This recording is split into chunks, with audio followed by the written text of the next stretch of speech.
Pinag-uusapan ngayon sa social media or nagdulot ng matinding usapan online ang mga hindi pa beripikadong ulat na lihim umanong ikinasal sila Bea Alonso at ang Pure Gold owner or ang negosyanteng si Vincent Co noong July 13. Narito ang lahat ng nalalaman sa ngayon at kung bakit pinag-uusapan ito ng publiko.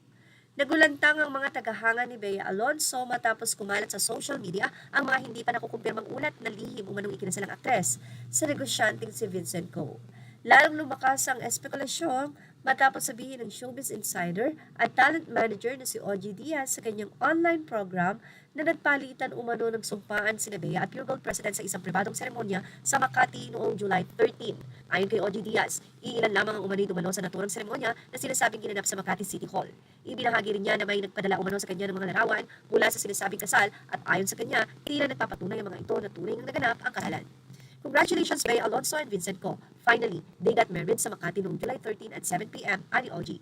Iginiit din niya na mayroon umanong marriage certificate ang mag-asawa. Ngunit hanggang ngayon ay wala pang unumang dokumentong inilabas sa publiko o independenteng napatutunayan.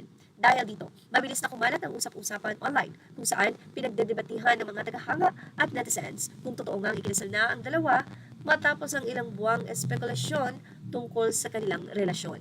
Matagal nang umiikot ang mga kulo-kulo tungkol sa umuling kasal nila Bea at Vincent, lalo nang matapos lumabas ang mga ulat na naantala umano ang kanilang planong engrandeng kasal dahil sa usapin tungkol sa isang prenuptial agreement.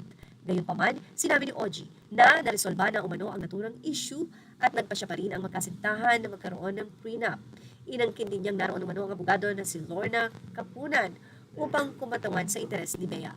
Kung mapapatunayan totoo ang ulat, magiging mahalagang yugto ito sa buhay ni Bea na dati nang nagpahayag sa mga panayam ng kanyang hangaring makapag-asawa at makabuo ng sariling pamilya matapos ang kanyang mga naging kilalang karelasyon.